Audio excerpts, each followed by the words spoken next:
Bharatiya Janata party के राष्ट्रीय प्रवक्ता और सांसद आदरणीय डॉक्टर सुधांशु त्रिवेदी जी, दिल्ली से सांसद आदरणीय प्रवेश वर्मा जी और दिल्ली प्रदेश भाजपा के प्रवक्ता आदरणीय हरीश खुराना जी उपस्थित हैं। मैं आदरणीय डॉक्टर सुधांशु त्रिवेदी जी से आग्रह करूंगा कि आप सबको संबोधित करें। मित्रों, दिल्ली की आबकारी नीति पर, कट्टर ईमानदारी की कुछ कारगुजारी पर हम आपका ध्यान आकृष्ट करना चाहते हैं। We would just like to draw the attention on the travesty of the honesty by the whole soul and exclusive copyright holder and self-proclaimed claimant of the कट्टर ईमानदारी। नीतिगत बात, कोई व्यक्तिगत नहीं, कोई राजनीतिक बात नहीं। जो दिल्ली की एक्साइज पॉलिसी थी, एक नीतिगत निर्णय था। मैं पहले उसकी 4 लाइनें अंग्रेजी में आपके सामने बोलता हूं, उससे आपको स्पष्ट हो जाएगा कि इस नीति का मंतव्य क्या था। The Delhi excise policy for the year 21-22 says that no manufacturer or retail licensee shall be allowed to apply for wholesale license or vice versa. If wholesaler and manufacturers / retailers are common entities, there is a possibility of formation of syndicate leading to overcharging, brand influencing and pushing by entry into arrangement with certain brands at the cost of the exclusion of others. Also, the L1 licensee cannot own any of the retail vends, ध्यान दीजिएगा, either directly or through any sister concern. For this purpose, sister concern / related entities shall mean that the entities should not have common proprietors, common partners or directors or majority ownership, that is 51% of the proprietorship or the partnership of the company. They shall not lie with the same person in all the entities. The entities shall not have holding, subsidiary, relationship or not subsidiary of the same holding company. कहने का तात्पर्य यह है कि आबकारी नीति का सबसे बड़ा नीतिगत विषय यह था कि उत्पादक, वितरक एक समान नहीं होने चाहिए, क्योंकि इससे यह संभावना रहती है कि वो बाजार में अपना एकाधिपत्य बनाकर आगे जाकर मनचाहे तरीके से दामों को प्रभावित कर सकते हैं। और जब ये कहा गया कि प्रोड्यूसर, रिटेलर एंड डिस्ट्रीब्यूटर, यानी कि उत्पादक, वितरक अगर एक नहीं होने चाहिए, तो वो कंपनियां किसी भी प्रकार से एक दूसरे से संबद्ध नहीं होनी चाहिए। और संबद्धता की विधिवत परिभाषा भी की गई है, अर्थात एक दूसरे के कॉमन डायरेक्टर नहीं होने चाहिए, एक दूसरे की शेयर होल्डिंग नहीं होनी चाहिए, व्यक्ति भी एक दूसरे में कॉमन नहीं होने चाहिए, और किसी भी एक कंपनी की दूसरी कंपनी में मेजॉरिटी ओनरशिप नहीं होनी चाहिए। यानी प्रत्यक्ष या परोक्ष, यहां तक कि दूसरे या तीसरे टियर से भी परोक्ष रूप से आप प्रकारांतर से भी उत्पादन और वितरण को एक साथ नियंत्रित नहीं कर सकते। परंतु अब यह प्रश्न आता है, यह हम नहीं पूछ रहे हैं, एक्साइज डिपार्टमेंट ने नोटिस देकर पूछा 25 अक्टूबर 2021, आज 10 महीने हो चुके हैं। उन्होंने कंपनी का नाम लिया कि Enrich has applied for L1 distributor licence using the credential of a liquor manufacturing company Enrica enterprise having its distillery at Chennai. यानी ये हो गई उत्पादक कंपनी, मैन्युफैक्चरर। अब वो कह रहे हैं enrich is also applied for L1 distribution licence despite being related to Magunta Agro and Pixie, which have won retail zone licensing for zone number 4, 23 and 22 with a malicious intent for forming a cartel. अब बताइए, one company is manufacturer, it is also a partner in the distributor, और 3 zones का distribution उसको मिल जाता है। अब इसमें किसी प्रकार का कोई किंतु परंतु का की संभावना नहीं रह जाती है कि जो नीति तय की गई थी, पारदर्शिता को लाने के लिए वो पूरी तरीके से प्रभावित दिखाई पड़ती है। दूसरा एक उदाहरण है, Indo spirit beverages private limited है, Indo spirit distribution private limited है और Indo spirit distribution private limited messrs Khao Gali restaurant private limited के साथ संबंधित है। यहां पर भी वही कंपनी उत्पादक है और वही शेयर होल्डर है। मैं उसमें बहुत डिटेल्स में नहीं जा रहा हूं, आप चाहें तो जाके चेक कर सकते हैं। और यह भारतीय जनता पार्टी का आरोप नहीं है, यह एक तथ्य है जो आबकारी विभाग ने 10 महीने पहले दिल्ली सरकार से पूछा, तो अब दिल्ली सरकार यह कह के बचाव नहीं कर सकती कि हमारी जानकारी में नहीं था, हम जांच कराएंगे। इससे बिल्कुल साफ हो जाता है कि इन लोगों ने आबकारी नीति में जानकारी में आने के बाद पूरी तरीके से उद्देश्य के साथ बात की है। इसलिए हम उनसे कहना चाहेंगे कि जवाब हमें आबकारी पे चाहिए, ना ईमानदारी की बात करिए, ना बिरादरी की बात करिए। दिल्ली की जनता यह जानना चाहती है कि आप आबकारी की बात करिए, और जब एक्साइज डिपार्टमेंट ने आपको इस प्रकार का नोटिस दिया तो आपने संबंधित कार्रवाई क्यों नहीं की? क्योंकि यह नोटिस तथ्यों के आधार के ऊपर है, जिसमें जो पॉलिसी मैंने आपको बताई उसको सीधे सीधे तरीके से ध्वस्त किया गया है। तो मैं सिर्फ यह कहना चाहूंगा, एक्साइज पॉलिसी तो यह कहती है कि मैन्युफैक्चरर, डिस्ट्रीब्यूटर एंड रिटेलर एक नहीं होना चाहिए, परंतु यहां ये मिथ्या भ्रम और झूठ के मैन्युफैक्चरर भी यही हैं, डिस्ट्रीब्यूटर भी यही हैं और रिटेलर भी वही हैं, और उसके बाद पूरी निर्लज्जता के साथ जनता के सामने आकर यह दावा करने वाले कि सबसे बड़े ईमानदार वो हैं, इस असत्य के परपिट्रेटर भी वही हैं। अब मैं अनुरोध करूंगा हमारे दिल्ली के सांसद प्रवेश साहिब सिंह वर्मा जी से कि वो आगे का विषय आपके समक्ष रखेंगे।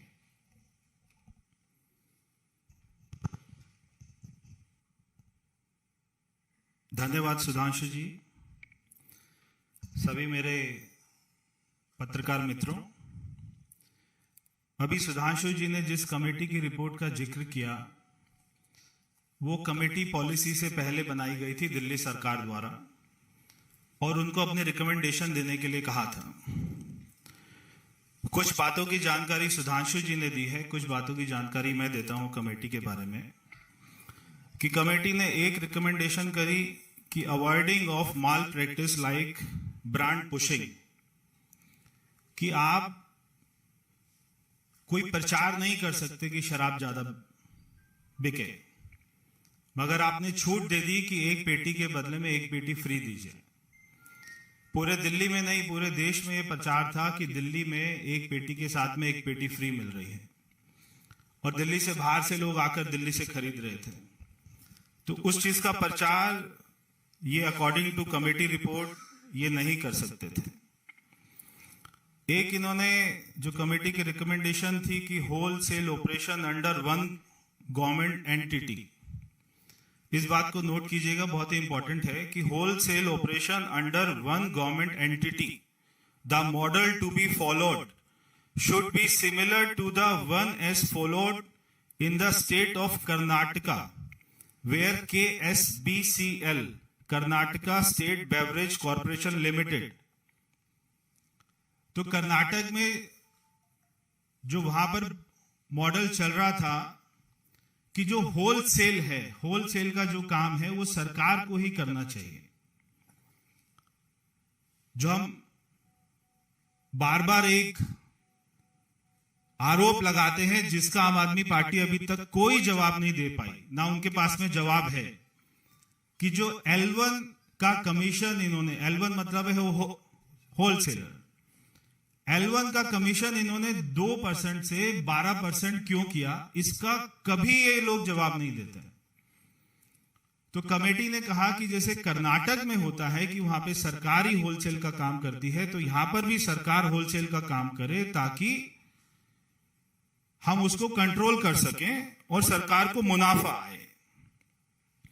फिर एक कमेटी की रिपोर्ट में कहा कि नॉन कंफर्मिंग एरियाज जैसे कि गांव हैं, जैसे कि कॉलोनीज हैं, जहां पर कोई कमर्शियल मार्केट नहीं है, जहां पर कोई डीडीए की कोई एमसीडी की मार्केट नहीं है, वहां पर नहीं खुल सकती दुकानें। मगर इन्होंने जब ऑक्शन किया जोन्स का तो इन्होंने नॉन कंफर्मिंग एरिया को भी बेच दिया।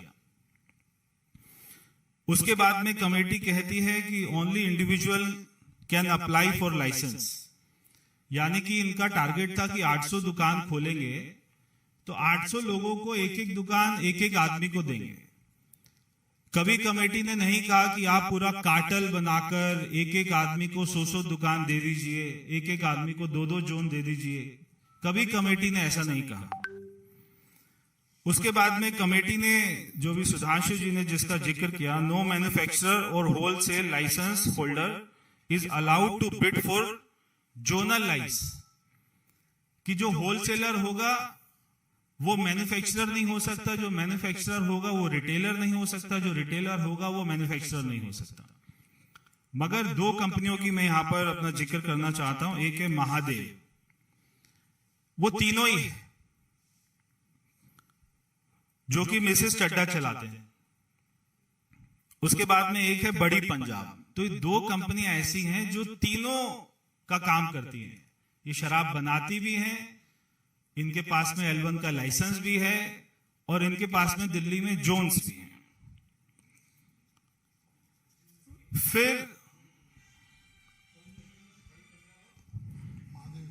एक है महादेव, एक है बड़ी पंजाब। फिर इसमें एक इंपॉर्टेंट पॉइंट है कि if the applicant does not accept the licence after winning the bid within the stipulated time frame, EMD amount shall stand forfeited. जो इन्होंने 144 करोड़ रुपया वापस कर दिया लोगों का, ये बोल के कि कोविड चल रहा था, किसी छोटे व्यापारियों का 1 रुपया नहीं वापस किया, मगर 144 करोड़ रुपए शराब माफी का माफ कर दिया, जो पॉलिसी कहती है कि किसी को भी माफ नहीं किया जाना चाहिए।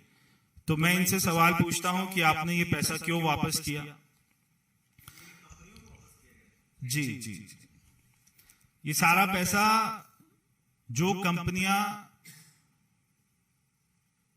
जिन्होंने बिड की थी और जिनको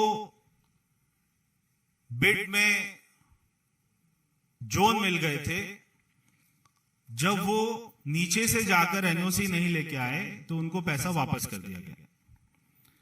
देश में, दिल्ली में एक ऐसा ही राज्य है दिल्ली, जहां पर शराब मंत्री भी वही है जो शिक्षा मंत्री है।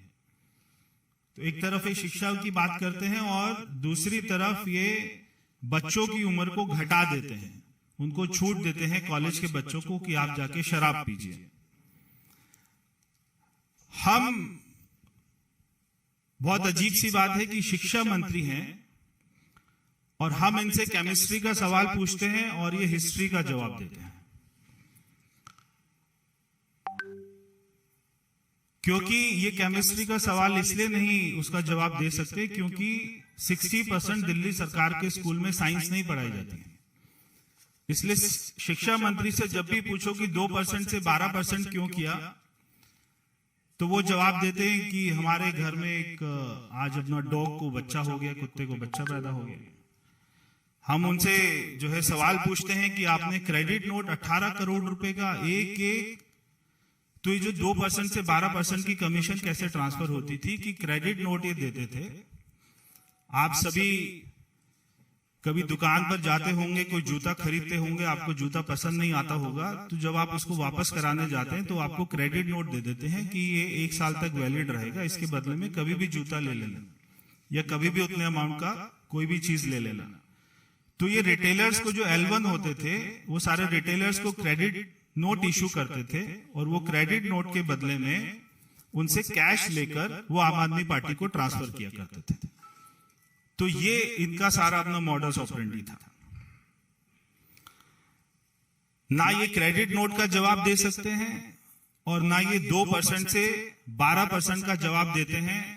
ये सीधा पहुंच जाते हैं कि केजरीवाल तो प्रधानमंत्री के उम्मीदवार हैं। तो एक कोई गांव में अपना हड्डी सा पहलवान था, तो एक हमारे देश में गामा पहलवान हुए, बहुत जो है उनको रुस्तम हिंद भी बोलते थे। तो एक हड्डी सा पहलवान था राघव चड्ढा जैसा, तो वो बार बार जो है चुनौती देता था कि गामा पहलवान को मेरे सामने लाओ, मैं उसको हरा दूंगा। तो ना गामा पहलवान ने उससे लड़ना था, और जब अगर कभी वो आ भी जाता तो उसका हड्डी पहलवान का क्या होता, तो वो भाग जाता।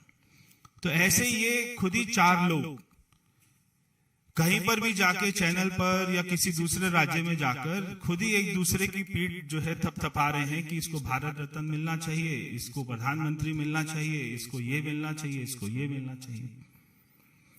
मैं आपको बहुत ही इंटरेस्टिंग फिगर एक जो है बताने वाला हूं, और जब आप इनकी आम आदमी पार्टी की पीसी में जाएं तो जरूर उनसे ये वाला सवाल पूछें, इसका भी जवाब उनके पास नहीं होगा। कि आपने मनीष सिसोदिया को बार बार ये कहते सुना होगा कि हमारी दुकानें ज्यादा नहीं खुली, इसलिए जो हमारा रेवेन्यू है वो कम आया। अब आप ये जो मैं आपको फिगर दे रहा हूं इसके बारे में जरा सुन लीजिए कि 2020 और 2021 में, अगर मैं 19 और 20 की बात करूं तो दिल्ली में 10,000 करोड़ की शराब बिकी 2019 और 2020 में। 2020 और 21 में दिल्ली में 7,860 करोड़ की शराब बिकी।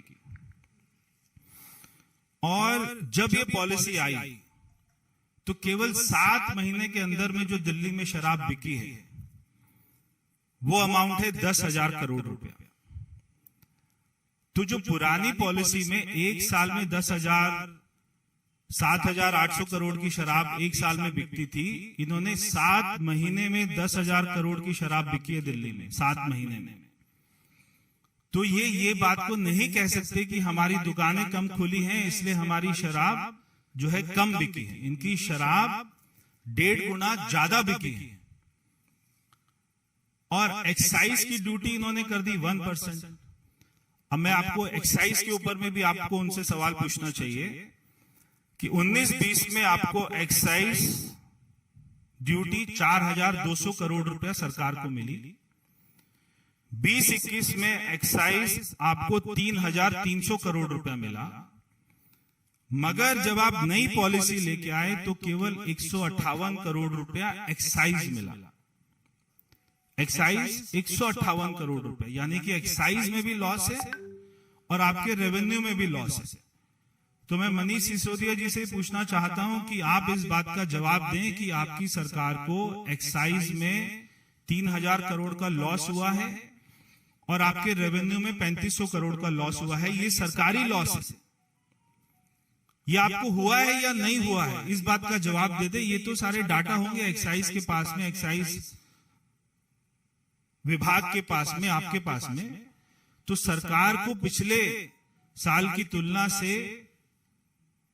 एक्साइज में कितना लॉस हुआ है और आपको रेवेन्यू में कितना लॉस हुआ है, इस बात का मनीष सिसोदिया उत्तर दे दें कि आपको 3,500 करोड़ रुपए का लॉस हुआ है या नहीं हुआ है रेवेन्यू में, और 3,000 करोड़ रुपए का एक्साइज में लॉस हुआ है या नहीं हुआ है, इस बात का जवाब दे दे। और जो 6,500 करोड़ रुपया सरकार को लॉस होता है, देखिए ये अपने आप में एक बहुत बड़ा क्राइम है कि सरकार जिस पॉलिसी में उसको 6,500 करोड़ रुपया ज्यादा मिल रहे हैं, अगर सरकार एक नई पॉलिसी लेकर आती है और उसमें ऐसे चेंजेस करती है कि जिसमें सरकार को 6,500 करोड़ रुपया कम आता है, तो ये अपने आप में एक बहुत बड़ा क्राइम है। तो वो 6,500 करोड़ रुपया कहां जाता है जो सरकार को लॉस हो रहा है? क्योंकि शराब तो ज्यादा बिक रही है, शराब कम नहीं बिक रही, मगर सरकार को जितना रेवेन्यू आना चाहिए था, जितना पैसा आना चाहिए था, वो नहीं आ रहा। तो वो पैसा कहां जा रहा है, इस बात का जवाब दें। तो ये कई ऐसे बिंदु हैं जिनसे जब आप उनसे केमिस्ट्री का सवाल पूछेंगे तो आपको हिस्ट्री बताएंगे। तो इसीलिए यही हाल है कि जो है इनके बच्चे ये बार बार अपने स्कूल में जाकर बोलते हैं कि आप पेपर में कुछ भी लिख कर आ जाना, उसको खाली मत छोड़ना। ऐसे भी हमने वीडियो देखे कि कुछ भी कोई कहानी लिख के आ जाना, पिक्चर की, शोले पिक्चर की कहानी लिख के आ जाना, खाली मत छोड़ के आना, आपको पास कर देंगे। तो वैसे ही ये दिल्ली की जनता को, देश की जनता को गुमराह कर रहे हैं। बहुत बहुत धन्यवाद। पहले इस विषय से संबंधित सवालों को पूछ लें।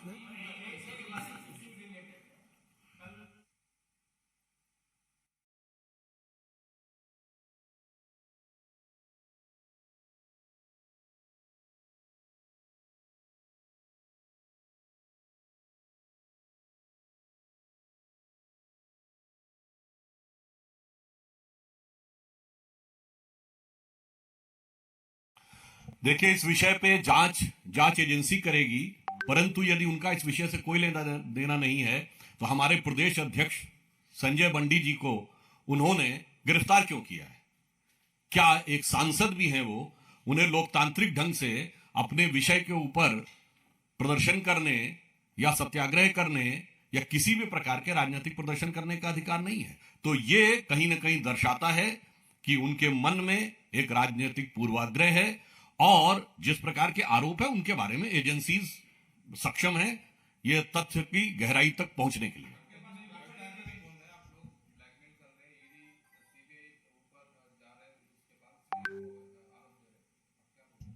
देखिए, ये आरोप, इसमें आपको किसी प्रकार का कोई नयापन नजर आता है? मैं पूछना चाहता हूं, जो लोग हम पे आरोप लगा रहे हैं, 2014 से पहले जब हम सरकार में नहीं थे तब जांच एजेंसियों के घेरे में कौन था? हमारे नेता थे या उनके नेता थे? कॉमनवेल्थ हो, कोयला घोटाला हो, CWG हो, समाजवादी पार्टी के नेता मुलायम सिंह जी, लालू प्रसाद यादव जी, DMK के नेता, तब भी वही थे जांच के घेरे में। तो आज यह आरोप बिल्कुल निराधार है। तब भी हमारा कोई नेता जांच के घेरे में नहीं था। कारण यह है कि भ्रष्टाचार उन लोगों का नैसर्गिक चरित्र है। सत्ता में रहें तो भी, विपक्ष में रहें तो भी हम पारदर्शिता, ईमानदारी के साथ कार्य करते हैं। सत्ता में रहें तो भी, विपक्ष में रहें तो भी।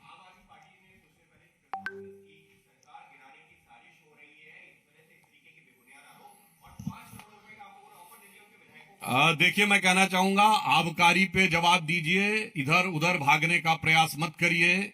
वो ईमानदारी से लेके बिरादरी तक हर प्रकार की बात का जवाब देंगे, पर आबकारी पर अपनी बदकारी का जवाब नहीं देंगे। हमें जवाब उनसे एक्साइज पॉलिसी पर चाहिए।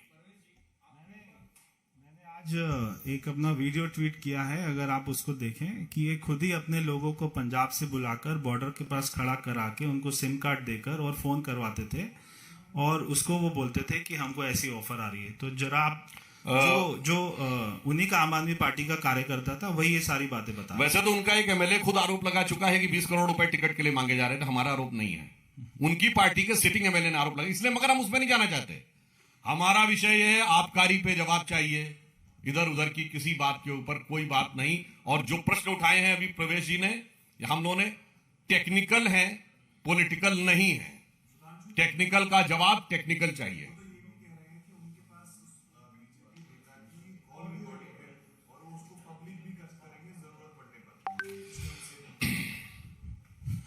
दो 2014 का उल्लेख किए ना, ये बताइए वो उनकी कही कितनी बातों पे यकीन किया जा सकता है? मैं राजनीति में कभी नहीं आऊंगा, कट्टरता के साथ कहा था। सारी संसद चोर है, कट्टरता के साथ कहा था। कांग्रेस पार्टी का समर्थन नहीं लूंगा, कट्टरता के साथ कहा था। शीला दीक्षित जी को बेईमान, कट्टरता के साथ कहा था। 49 दिन के बाद कहा था गलती हो गई, कट्टरता के साथ कहा था। बंगला नहीं लूंगा, कट्टरता के साथ कहा था। सुरक्षा नहीं लूंगा, कट्टरता के साथ कहा था। तो एक कहावत है ना, कही न जाए का कहिए। उनकी कही बातों के ऊपर क्या कहा जाए, इसलिए उनकी बात की विश्वसनीयता ही नहीं है कि उनकी बात का कोई तथ्यात्मक जवाब हो सके। धन्यवाद, बहुत बहुत धन्यवाद।